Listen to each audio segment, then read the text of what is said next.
Want to watch football without the restrictions of blackouts or cable? Check out expressvpn.com to help you get access to all the live games. Sign up today using the link in the description to get 3 free months.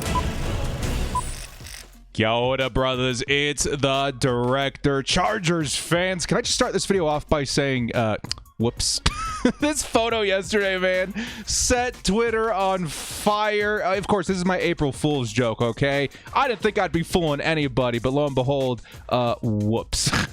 Behold my awesome Photoshop powers. I'll be seeing you guys again next season. But yeah, didn't lose any followers or anything like that. You guys are great sports. Just wanted to point that out there, Bull fam. Don't worry. Keenan Allen, Charger for life. This was all a hoax, a ruse. And can I even add to that, guys? Like, if you take a look at the photo, like here, like in the top right, actually, I can make it even a little bigger. In the top right, it says Happy April 1st. That didn't matter, man. I know we had a lot of heart attacks on social media yesterday. Good fun, good times. Thank you guys for being good sports about it. Now, in today's video, though, I do want to address something that pretty much everybody has been thinking, everybody's been talking about. The draft is quickly approaching, and this has been at the front of my mind pretty much every waking moment, right? When are the Chargers gonna sign a right tackle? Doggone, man. Like, really? I feel like this team has done so much this free agency period, this offseason, to still have a gaping hole at right tackle really does, you know, add the anxiety to what we're going to be doing in the draft, okay? And I've been thinking a lot about it, right? I'm starting to suspect that the Chargers, maybe in their entirety, might not sign a right tackle in free agency before the draft. Now, don't freak out, okay? This is not a rock-solid prediction, but it's a theory, in my opinion, that does make some sense, okay? So, now, do I do this?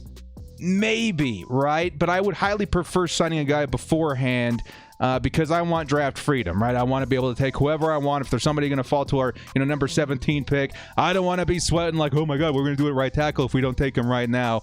I like that draft freedom. But still, it's something worth discussing and a topic that I think is very important to grasp before April 28th. And honestly, guys, when you hear me out, I think maybe more people will get on board with the Chargers not even signing a free agent right tackle before the draft. Now, before we do get into it, guys, question in the comments like we always do.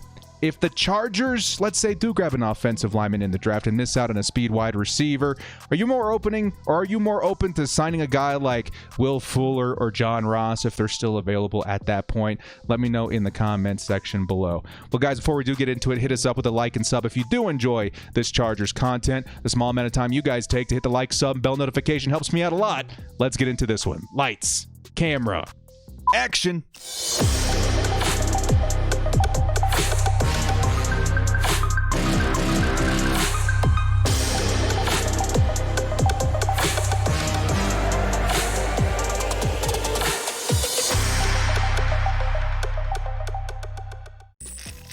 The Chargers, why they won't sign a right tackle before the NFL draft, and that's okay. All right, guys, so let's get into it, man. Beforehand, too, can I just tell you guys, it's been a long week. Mrs. Director's been gone. I'm literally filming this at like 1 in the morning because I don't want there to be no content throughout the week, but here we are today. So grant me the gratitude, the grace, your graces of not being too harsh on this. But I've been really thinking about this topic a lot, and I do want to address it, especially right now, as there's a lot of people still really worried about the offensive line in general, okay? So let's start things off here with the weakest link. As of right now, the Chargers do have a huge hole in the offensive line at right tackle, okay? And yes, right guard is also of concern, but not as big because I do think we have options. I think if anything, Brendan Hymus could definitely get a shot at starting at that position, but still, with such a strong free agency, like I mentioned before, for the Chargers, you'd hope that they would address every weakness before the draft to really open up how they can bolster the team, come draft day. Because as of right now, man, as you can see on the screen, Storm Norton and or Trey Pipkins is our current starter at right tackle, and for me that's a big yikes. I don't want to put the faith of Justin Herbert in their hands. No offense to these guys, I think they're okay backups. Storm Norton, a lot of people give him a lot of flack because yes, he did allow a lot of pressures, a lot of sacks, but he was really good in the run game. We have to give him that. Still, he's not the guy I want protecting Justin Herbert in the long run, okay? And as we've talked about before, there are options, all right? I don't want to spend too long on this because we've gone over this not too long ago, but there's still free agents available, right? Dennis Kelly, like you see here on the screen. Riley Reef, I know the guilty as charged guys like him a lot. Darrell Williams, and that's just to name a few, right? You know, all have their concerns, but they would be okay for the Chargers to bring in at right tackle, even if we decide to go get a guy in the draft. At worst, a guy like Dennis Kelly would be a quality swing tackle, which would likely mean Storm Norton gets cut. But either way, I think it's a great move to go do this before the draft, okay? Still, the reason I'm, antsy to get someone at that spot is because of the draft, right? I want freedom. It feels like if we don't get someone now, we're locked into taking an offensive lineman at pick number 17, all right? And if a guy like Sauce Gardner, Jamo, Booth, Olave, if one of these guys is available, I want the freedom to take them if they're going to help this team more than the talent of like a Trevor Penning, if that makes sense. But the more I think about it, and this is, honestly, like I've been thinking a lot about this. The one bright side of, taking a little time off is it's giving me a lot of time to think about the situation. The more I think about it, the more I suspect that something deeper is going on here, okay? Surely the Chargers have a plan, and I think I may have an idea as to what that is, okay? So we'll start off with one thing that I do know a lot of Chargers fans are aware of right now, the in-house strategy, okay? So now, of course, there's a popular theory that we've discussed in starting Matt Filer at right tackle, and this is a very legit possibility, okay? And if you guys don't know, Matt Filer, our current left guard, also a really solid right tackle, right? He started several games at right tackle for Pittsburgh, and he did a pretty dang good job, man. He was solid. And it was a move, moving him to right tackle that, a lot of us were hoping that the Bolts would make during the season this last year when Brian Bulaga was injured. I always felt, with the Brian Bulaga situation, I felt surely if we don't go out there and get a brand new right tackle, that Matt Filer is the backup in case something happens to Brian Bulaga. Lo and behold, it did, and Matt Filer stayed where he was at left guard. And I honestly had a lot of us scratching our head a little bit still. Now, right tackle, Matt Filer, I do think it's a huge possibility. Now, I'm not a huge fan of this move, right? Because we know how good Matt Filer is at left guard. He's amazing. Right in between, Rashawn Slater and Corey Linsley, he did a bang-up job for the Chargers last season. But also, in my opinion, his versatility opens a door for the Chargers to navigate this right tackle situation very sneakily, okay? So keep Matt Filer in the back of your minds as we continue. Next, we're going to say O-line no matter what. If you guys know the reference, you're awesome. Kevin Costner fans, we're of the same fold. Now, here's where the magic happens in this theory, okay? As of right now, my thoughts are the Chargers want to go offensive line, pick number 17, okay? It's not preferred by a lot of fans, myself included. Again, I'm all about draft freedom, best player available, but O-line is just too important right now, okay? You could really argue that by filling the right tackle spot, this roster, is damn near perfect, damn near complete, very solid overall, a firm roster pretty much at every position, maybe outside of depth a little bit. Still, I hate being boxed in. And I'm going to say that over and over again in this video with your first round pick because, in this case, I do have to point out this might work out, okay? So think about O-line no matter what. Now, I get it. A lot of people were upset when I labeled Trevor Penning as my #1 draft target right now. But in reality, again, unless this hole is patched before the draft, he's the best option for LA, the most realistic option at pick number 17. But my biggest concern when it comes to relying on the draft to address that right tackle position is that Trevor Penning, there's no guarantee he's going to be there at pick number 17. And if he's gone and that was our plan, then we're screwed. Who's going to be protecting Justin Herbert's right side, right? We're screwed. But not really. We're actually not that screwed, okay? The key to this whole theory, the whole thing that makes this work, once again, is this man, Matt Filer, right? He's the key. He's a rock-solid right tackle and guard.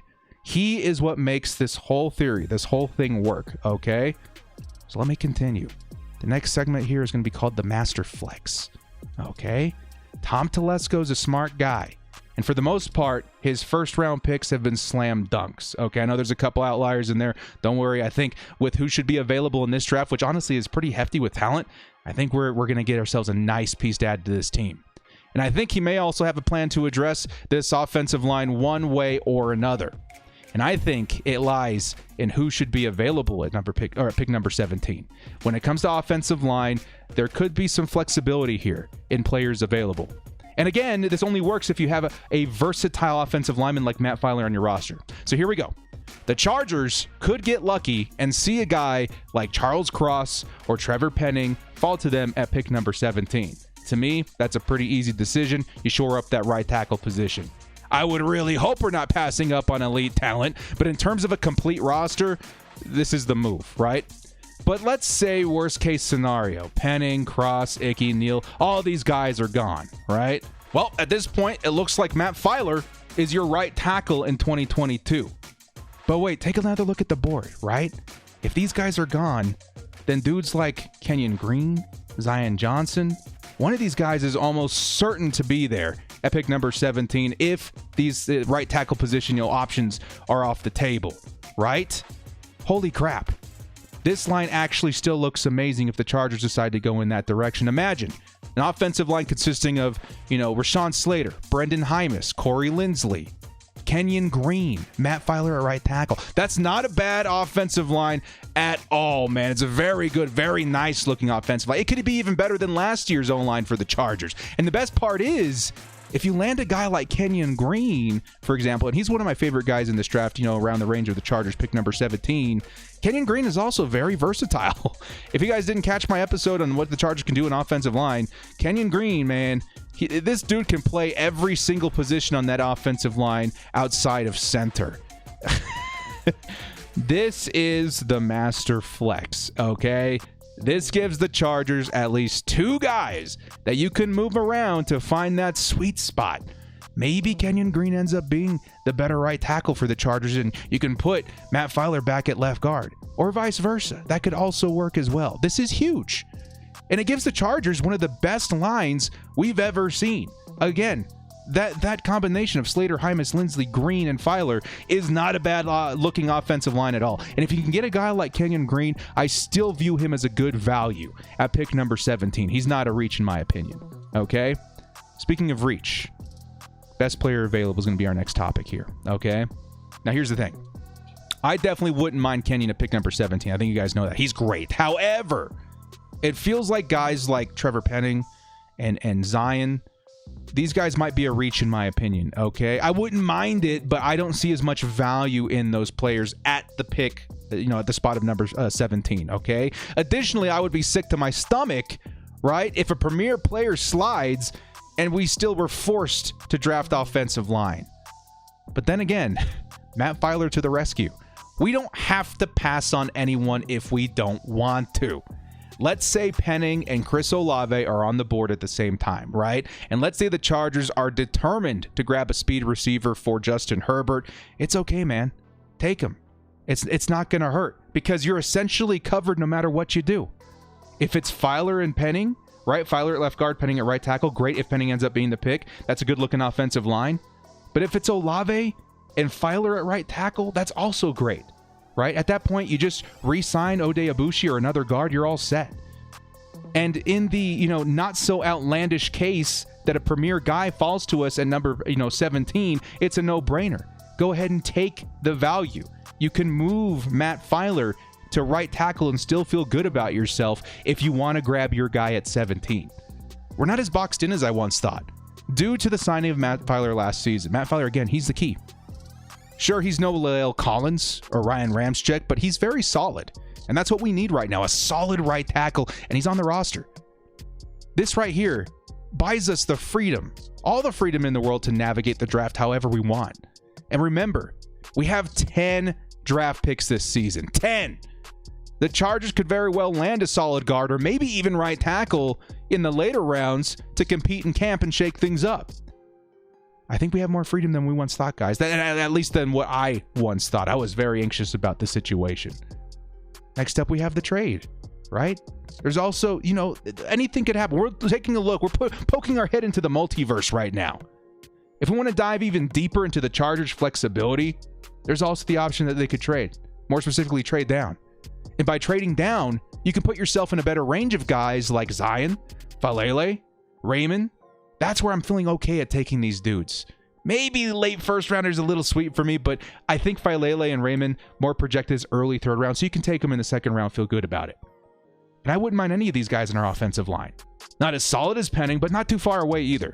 And on top of that, you're looking at extra picks on top of it, right? The sweetness, the cherry on top. And the possibilities are endless, right? Let's say you trade your first and your sixth round pick to Green Bay for their first and second round pick. I actually looked up the value chart. It's not too far away in terms of fair compensation. So that would be pick number 28 and 59 from the Green Bay Packers. At 28, you could easily take best player available. Guys like Zion, McDuffie, Christian Watson, even Breece Hall if the Chargers wanted to take a first-round running back. That's not bad. If they view him as best player available, get the best player on the board. And then at pick 59, which the Chargers don't have a second-round pick right now, if they were to trade down and get one that does deepen what you can do in the draft, at pick 59, they could take guys like Raymond, Filele. They could be available. And honestly, it would be a great value at that point.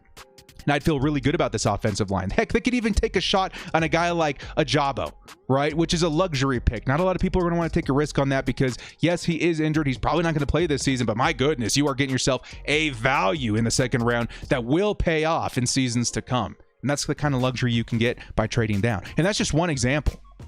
More than likely, you're probably going to get a third in a trade down scenario, but we do have the ammunition with 10 draft picks to demand a second rounder instead. So that's just that one scenario. I'm already feeling really good about it. And this also, in my opinion, firmly puts speed wide receiver back on the table. The draft is absolutely loaded with these guys. Sure, Jamison Williams and Chris Olave are probably the best that the Chargers would have a shot at, but in later rounds, there's also a lot to offer in those rounds too. Christian Watson, Sky Moore, Calvin Austin, even, Velus Jones can be found in the mid-rounds. A featured guy like Jamison, yes, very exciting. He's one of my top guys I hope the Chargers get in the draft, right? But we know the Chargers can do a lot of damage with pretty much anyone with elite speed. The pairing of Tyron Johnson, Jalen Guyton in 2020 is proof of that. We just need more speed on this team. So if the Chargers can address offensive line in the early rounds and then grab a guy like Calvin Austin, Christian Watson in later rounds, maybe even Velus Jones, I think it could still work. It can still get speed on this roster, okay? Flexibility. And my final point here is that we've got the dough, okay? We still have money. My last point, if we can't address everything in the draft, we still have fallback cash. The Chargers still have $9 million of safe money that they can spend, and upwards of $16 million if they dip into their in-season budget. Okay, that's a lot of cap space to still utilize this year. Yes, we're probably going to, extend Derwin James here really soon, but it's not going to affect the cap this year. We have a lot of money to spend today, right now. Worst case, I guess we could roll it over to next season, give ourselves a little breathing room for Derwin and maybe even, Herbert in the future. But still, we got the cash to fall back on if we need pieces now. And it should ensure the Chargers feel safe in their depth, too. But if we miss out on a guy, like let's say, we take offensive line in the first round, we miss out on a speed wide receiver, we just never find, a good spot to draft one. I have no issue in signing a guy like Fuller, Godwin, or Ross, right? We have to remember we still have Josh Palmer. And then other, positions, let's say like cornerback, if we don't feel entirely firm at cornerback, we could still chase guys like Steven Nelson or Kyle Fuller in free agency. I'm sure they'll still be available. The combination of cash, our 10 picks, flexible players like Matt Filer really opens a lot of doors for the Los Angeles Chargers, okay? And I think we all get a little antsy because it's a luxury that we're not used to. I'm not used to it. I'm sure no one else in the comments is used to it. It's not sign a guy now or miss out and pay the consequences anymore with the Chargers. We have a lot of resources to make sure this team is as complete as possible before kickoff. We have a laundry list of options to address, every position. We have options, including depth. And we can make all of this happen before kickoff while involving the NFL draft as well, okay? So my point here to close this video out, this goes a lot deeper than what it looks like on the surface, okay? The plan very well could be offensive line at 17 no matter what, but knowing Tom Telesco, I think he's prepared to move with the waves of the draft, right? I think if he sees an opportunity to grab a playmaker, he will, right? If he's his guy, if he wants a speed wide receiver, if he wants another cornerback, he's going to take that guy, even if Trevor Penning is available. If he sees value in trading down, he could do that as well. Heck, there's even a scenario where the Chargers could trade up for a guy like Neal or Icky if they felt so compelled. My point is, we're very, very lucky to have Matt Filer on the roster. He's the key to this entire process. I understand moving guys, willy-nilly is not the way to run a football team. But in the case of Filer, he's proven. He's healthy. He's on the roster. And in terms of, having a backup plan, very few teams have the luxury of using a guy like Filer in the way that we could. And I think Tom Telesco and Brandon Staley know this. So let me know your guys' thoughts on this entire situation in the comments section below. We've got options. The Chargers can still take their guy at 17. We're not boxed in. Not as much as I thought we were to begin with. We can move Matt Filer to right tackle. I actually feel pretty good about that. We can go out there. Let's say we don't address offensive line in the early rounds of the draft. We can go out there and get Ibushi back, right? I like Brendan Hymus.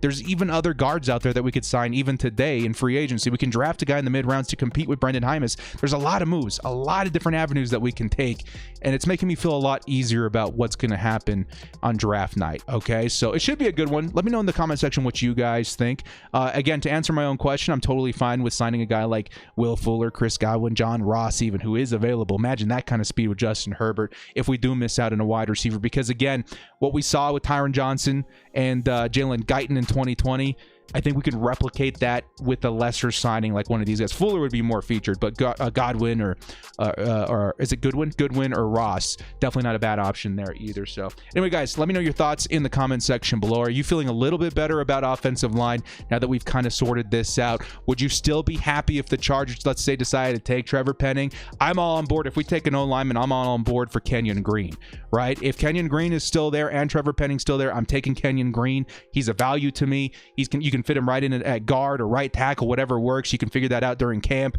That's where I feel good at a value at 17. Trevor Penning I would still be all right with, but if you're passing up on an elite skill player or a player to skill position, then I would rather take the skill position player and move Matt Filer to right tackle. But anyway, let me know what you guys think. We're starting to babble now in the late wee hours. It's now well past 1 a.m. We'll be compiling this video. You guys will see it in the morning. Thank you guys so much for joining me. If you did enjoy this content, hit us up with a like and sub on your way out. This has been The Director. We'll see you next time, and as always, bolt up and stay frosty. I'm sorry, everybody. Keenan Allen, a bolt for life.